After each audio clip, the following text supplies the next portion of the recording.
Good morning students, I welcome you all in the next session of online class. और आज हम पढ़ने जा रहे हैं रिगार्डिंग फ्लावरिंग प्लांट्स के बारे में पढ़ने जा रहे हैं। और साथ ही साथ में पढ़ने जा रहे हैं कि एक प्लांट्स के पार्ट्स क्या होते हैं, what are unisexual and bisexual plants. और उसके बाद हमारा जो नेक्स्ट वीडियो होगा it would be regarding the reproduction in plants.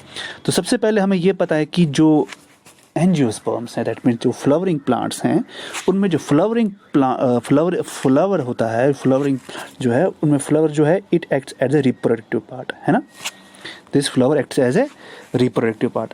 And similarly in case of gymnosperms, those flowers which are not in fact those plants which are not flower bearing, उनमें जो corns होते हैं ना, they act as a reproductive part.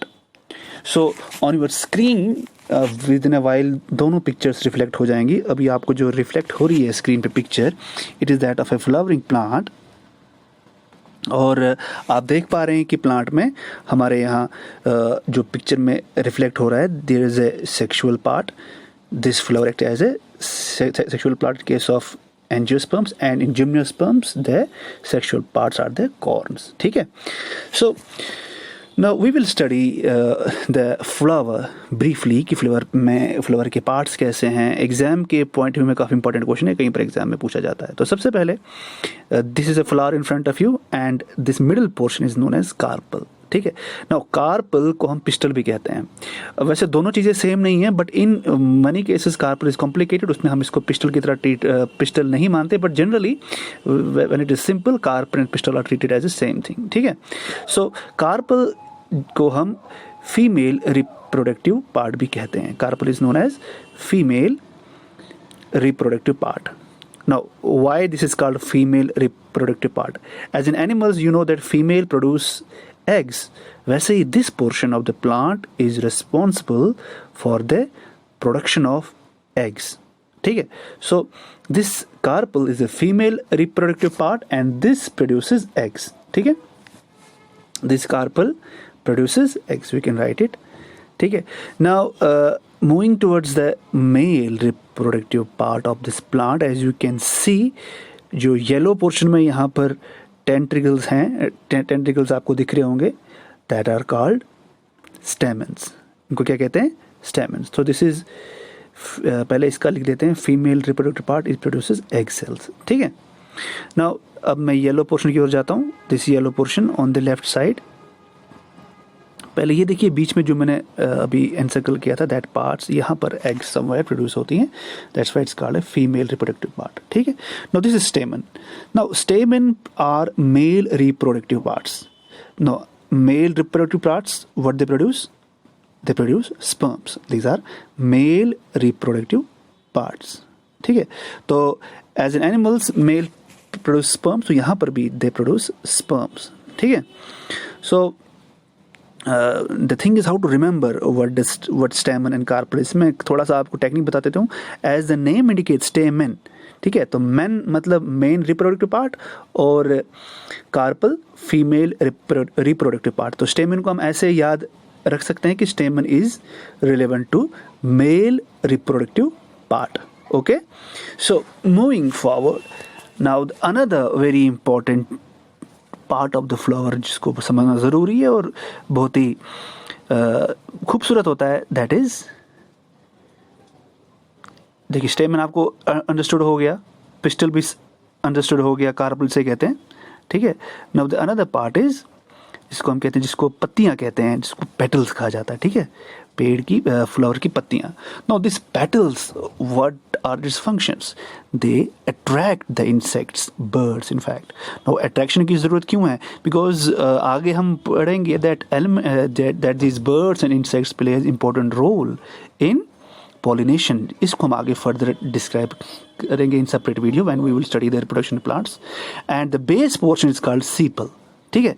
ये सीपल का काम क्या है? सेपल, इसको सीपल कहते हैं, सेपल कहते हैं. It protects the plant. देखिए जब ये ब्लूमिंग से पहले it was the flower was covered, तो ये इसकी कवरिंग सेपल की वजह से थी, तो इसने इस फूल को, रिप्रोडक्टिव पार्ट को, बाकी चीज़ों से बचाया. It has protected the young bird. ठीक है. अगर सेपल नहीं होता तो ये डैमेज हो सकता था. इस कंडीशन में आने के लिए सीपल का बहुत इंपॉर्टेंट रोल है। जब ब्लूम होता है प्लांट तो सीपल ही खुल के अंदर से सारा का सारा पोर्शन एक्सपोज करता है, तब तक सीपल इसको एक्सटर्नल एनवायरनमेंट से बचाता है। सो होप आपको समझ में आ रहा होगा। Carpel female, stamen male, petals जो अटैच करते हैं, एंड सीपल्स जो क्या करते हैं, which protect the bud of the plant. Now जैसे कि आपको इस टाइम रिफ्लेक्ट हो रहा होगा, दिस फ्लावर जो भी हम देख रहे हैं, this flower is having both male and female reproductive part. इसमें कार्पल भी है, इसमें स्टेमन भी है। So this flower is bisexual, ठीक है। This flower is bisexual because it is having both male and reproductive part, ठीक है। बट मनी फ्लावर्स ऐसे होते हैं जहां पर we can see they have got only one reproductive part, इधर दे आर हैविंग मेल और दैट हैविंग फीमेल। तो first of all I will show you some of the examples of bisexual. जैसे lily है, देखिए जो बीच वाला portion है that is carpel, और जो साइड से येलो येलो आपको दिख रहे हैं दिस आर स्टेमन्स, ठीक है। और आगे हिबिस्कस में भी जो मिडिल पोर्शन आप देख रहे हैं, जहाँ यहाँ पर जो carpel it is a bit complicated and it's fused together, और जो आप ऑरेंज कलर के साइड से देख रहे हैं that are stamens. So this is also bisexual, ठीक है। सो इसमें दोनों रिप्रोडक्टिव पार्ट्स हमें मिल रहे हैं, मेल के भी फीमेल के भी। सो this is bisexual. Now unisexual में पपाया आता है, देखिए यहाँ पर सिर्फ कार्पल है। सो this is having only A female reproductive part, ठीक है। इसमें सिर्फ फीमेल रिप्रोडक्टिव पार्ट है, ठीक है। तो अनदर फ्लावर ऑफ पपाया, यहाँ पर देखिए स्टेमन्स हैं। So this is having male reproductive part. So ये जो फ्लावर्स मैंने आपको बताया दे आर यूनिसेक्सुअल, ठीक है। और इससे पहले जो हमने देखे थे बाइसेक्सुअल। अब देखिए यहाँ पर तो हमें समझ में आ गया ना हाउ टू रिमेंबर। इनफैक्ट एक क्लू आपको देता हूँ, कई बार एग्जाम में पूछा जाता है कि लिस्ट 5 और 6 फ्लावर्स दैट आर बाइसेक्सुअल। तो हम देखेंगे सनफ्लावर है, लिली है, डैफोडिल्स है, रोज है, टुलिप है, हिबिस्कस है। सो दे आर ऑल बाइसेक्सुअल, ठीक। ये सब क्या है, बाइसेक्सुअल। और हम इस एंगल से याद कर सकते हैं कि जो भी बड़े बड़े फ्रूट्स हमको मिलते हैं ना, जैसे पपाया है, गोर्ड हो गया, बॉटल गोर्ड हो गया, पंपकिन हो गया, जैक फ्रूट हो गया, ये जो वाटरमेलन हो गया, ये सारे के सारे यूनिसेक्सुअल हैं। इट्स नॉट नेसेसरी कि जो बड़ा फ्रूट हो वो यूनिसेक्सुअल हो। कई बार आमों का साइज भी बड़ा होता है, but they are not unisexual, they are bisexual. So just for remembrance, ताकि आपको याद रहे, those fruits which are having a bit large size can be categorize in the category of unisexual, और दोज विच आर जो मैंने पीछे बताया आपको वो बाइसेक्सुअल हैं। तो I think by this example you can remember the names of unisexual and bisexual flowering plants, ठीक है।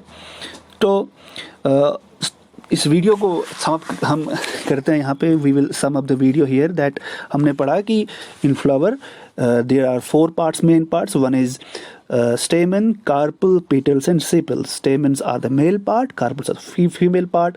Sepals prevent the young bird, and petals are used to attract the insects for pollination. ठीक है। Plants unisexual भी हो सकते हैं, bisexual भी होते हैं। बाइसेक्सुअल वो प्लांट्स है जिसमें दोनों रिप्रोडक्टिव पार्ट्स फीमेल और मेल दोनों अवेलेबल हो फ्लावर में एट ए टाइम, ठीक है। और यूनिसेक्सुअल वो होते हैं जहां पर सिंगल रिप्रोडक्टिव पार्ट हो, ठीक। होप आपको वीडियो समझ में आया होगा। In the next video we will study about reproduction in flowering plants. Hope you have enjoyed the video. Thank you very much. If you have any doubt you can ask me, ठीक है। Till then good bye.